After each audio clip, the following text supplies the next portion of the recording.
All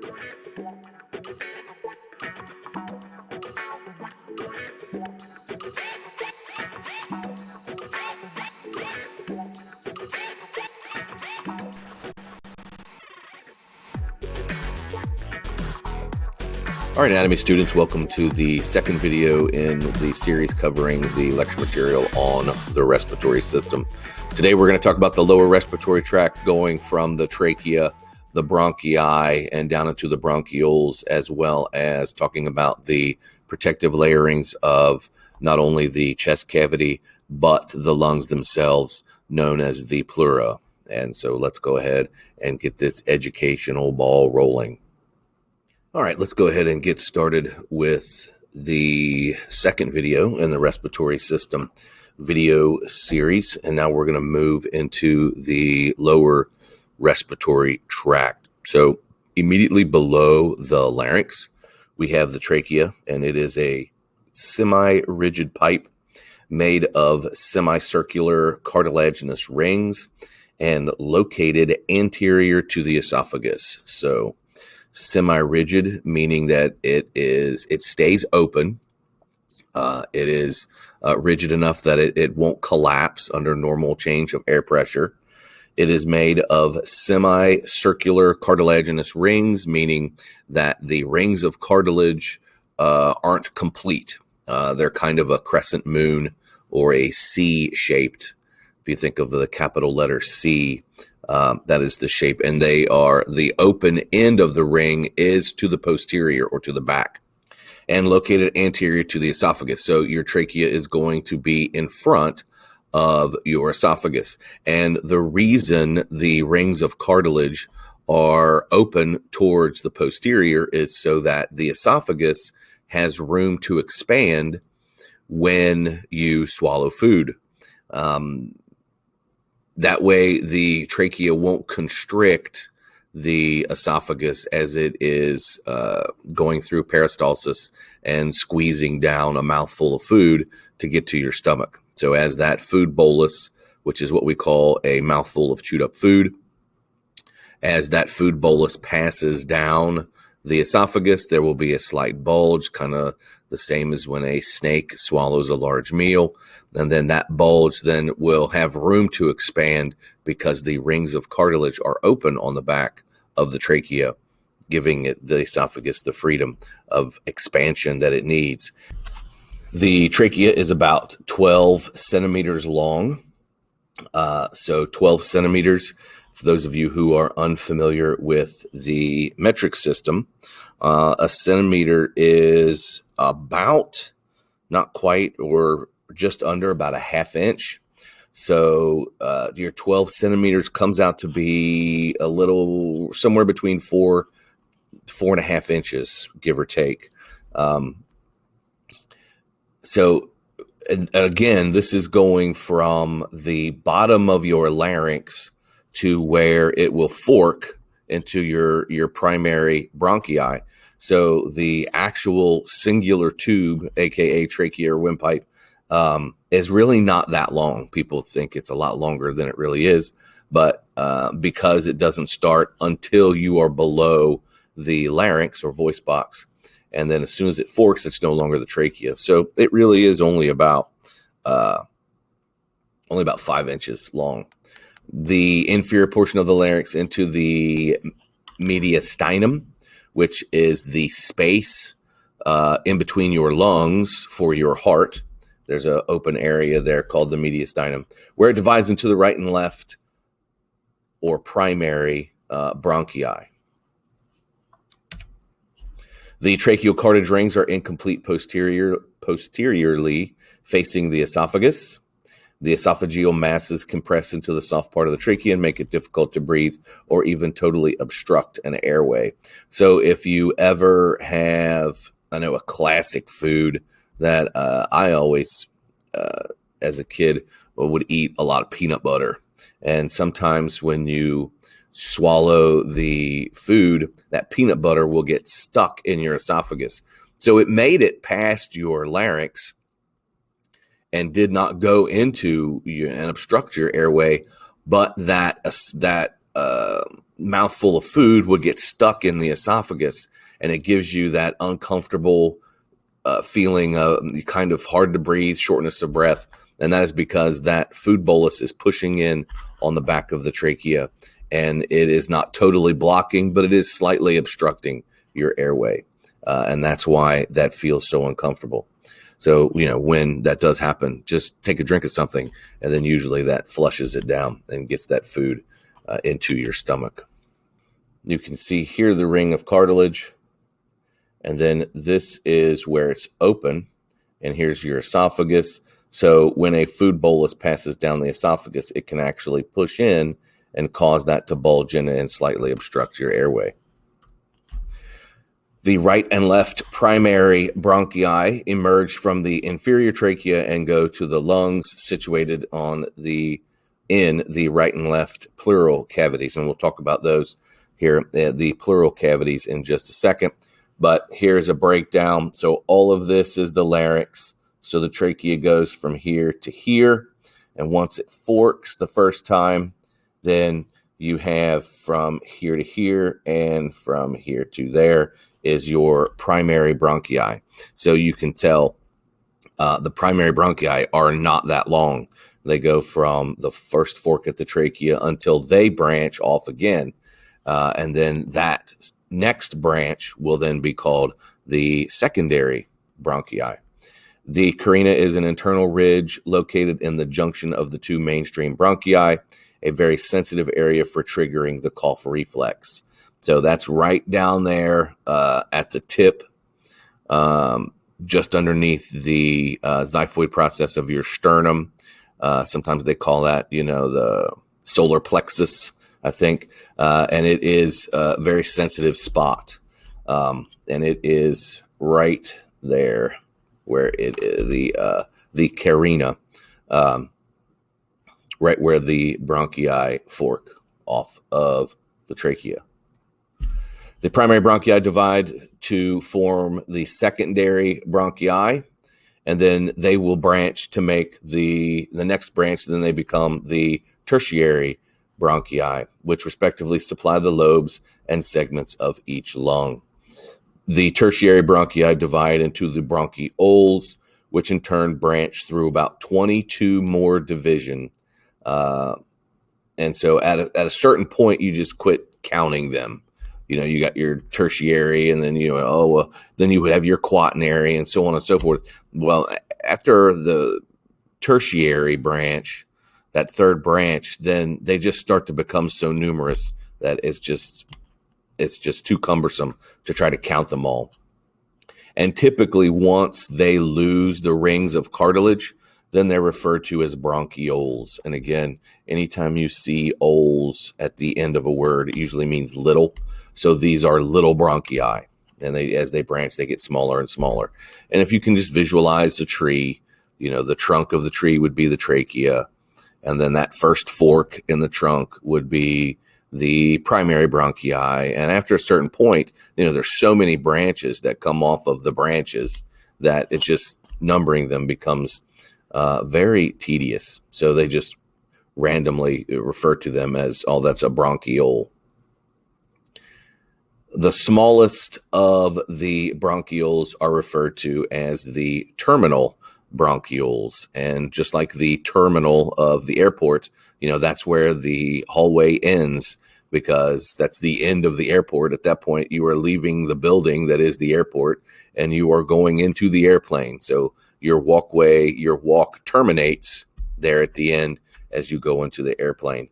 So the terminal bronchioles would be the end of your tubular network of your airways, and then they're going to become the tiny air sacs in the lungs, which we will talk about here shortly. The bronchi and bronchioles go through structural changes as they branch and become smaller. The mucous membrane changes and then disappears at a certain point because the tubes are so small.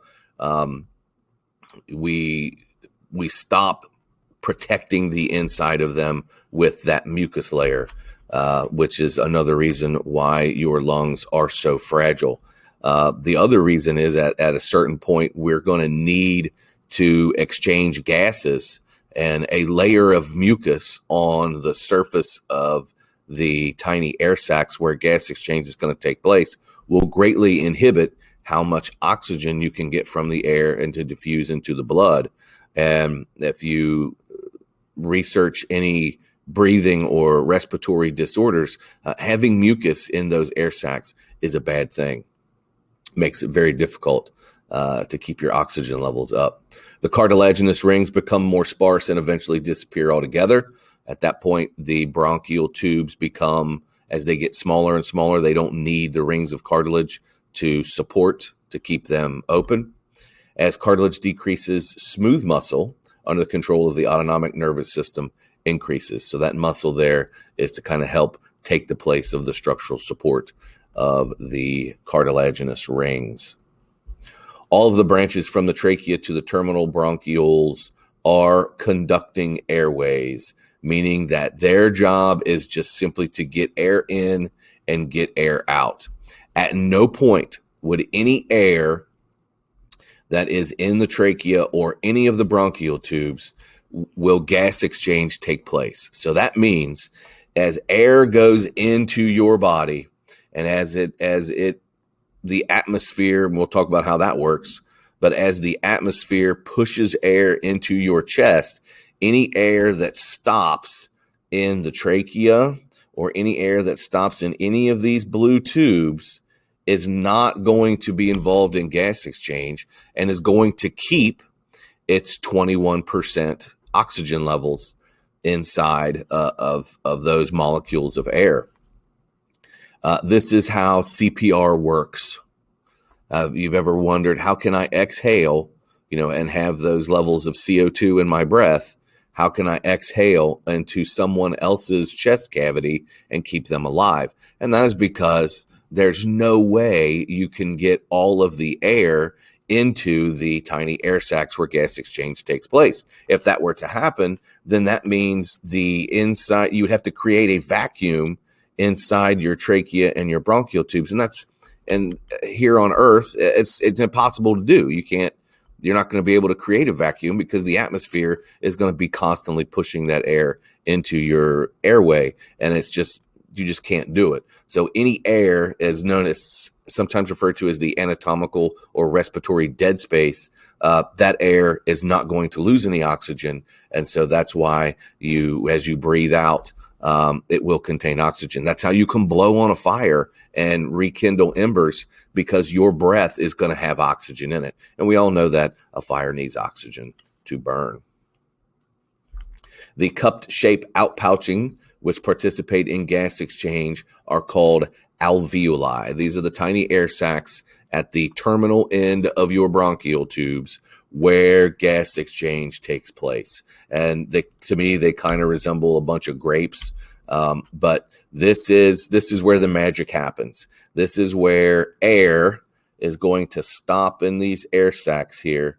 And this is where oxygen is going to leave the air and diffuse into your blood. And as you can see in this diagram, at that point, those alveoli are covered in tiny microscopic blood vessels we call capillaries.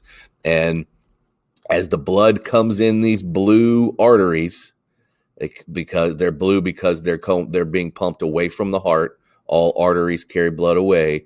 As they come in, this blood is oxygen poor and circled around in this network, this web of blood vessel, this capillary bed around the alveoli. When exposed to that air, it will pick up oxygen, and then your heart is going to pump it along these red veins and bring it back towards the heart so that the heart can pump that oxygen-rich blood to all parts of the body. And these alveoli down in here, these tiny air sacs, that's where gas exchange takes place. Again, not in the bronchial tubes, but in the alveoli. The lungs receive blood via two sets of arteries. The pulmonary arteries carry deoxygenated blood from the right side of the heart to the lungs for oxygenation. We're going to learn in the cardiovascular system, these are the only arteries that carry deoxygenated or oxygen poor blood. So the rule is all arteries carry blood away from the heart, but the pulmonary arteries are the only ones that'll carry oxygen poor blood. And they're going to come from the right side of the heart. The right atrium, the right ventricle is going to pump this oxygen poor blood to the lungs, where it will pick up oxygen in the capillary beds around the alveoli. And then it's going to come back through the pulmonary veins, and it's going to come back to the left side of the heart. Now it's oxygen rich, and the left side of the heart is going to pump it to all parts of the body. And we'll go into a lot more detail on that when we get to the cardiovascular system. The bronchial arteries branch from the aorta and deliver oxygenated blood to the lungs, primarily perfusing the muscular walls of the bronchi and the bronchioles. So there will be a set of arteries that will come off of the aorta, which is the largest artery in your body, carrying that life-giving oxygen-rich blood that will go feed the lungs. So there's a set of arteries that go to the lungs carrying oxygen-poor blood, and there's also a set of arteries that go to the lungs carrying oxygen-rich blood, because those lungs need oxygen-rich blood, just like all the other tissues in your body.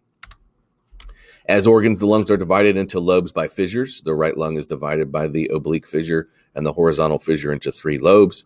The left lung is divided into 2 lobes by the oblique fissure. The reason the left lung is smaller is because 2/3 of the mass of your heart is left of center of your chest. So your heart is there, and there's more mass of heart on the left side of your chest than on the right. So, laws of physics, matter can't occupy 2 things at the same place at the same time. So since the heart is there, that side of that lung is a little smaller. Each lobe receives its own secondary bronchus that branches into the tertiary segmental bronchi, which continue to further divide. The apex of the lung is superior and extends slightly above the clavicles. That's, again, your collarbones, which I'm sure we all know now. The base of the lung rests on the diaphragm. And remember, the diaphragm is that muscle at the bottom of your thoracic cavity that controls your breathing. The cardiac notch in the left lung, the indentation for the heart, makes the left lung 10% smaller than the right. Again, because most of the heart, mass of the heart, is going to be left of the midline of your body. The lungs are separated from each other by the heart and other structures in the mediastinum. That's that space in the middle that separates the 2 lungs. Each lung is enclosed in a double layered pleural membrane. The parietal pleura line the walls of the thoracic cavity, so they're going to line your chest cavity. The visceral pleura adhere tightly to the surface of the lungs themselves and will protect each individual lung. So you're going to have a layer of parietal pleura around the right lung, a layer of, visceral pleura, visceral meaning organ, the visceral pleura around the right lung. You'll have a layer of visceral pleura around the left lung, and then there'll be the open space in your chest cavity. And then you'll have the parietal pleura that's going to line the inside of your thoracic cavity. So it kind of creates a closed container, a sealed off chamber for you to breathe in. And you can think of your lungs as, with that visceral pleura, as 2 balloons inside that closed container. All right, that is going to be the end of this video lesson. All right, so that's going to do it for all of the material in the video lesson 2 on the respiratory system. If we're on remote, you will now go back to Schoology and take your exit slip. If you are home on quarantine, then this will help you keep up with what we are covering in class. So if you have any questions, as always, just shoot me an email. And again, because I'm a YouTuber, don't forget to click like and subscribe. Talk to you later.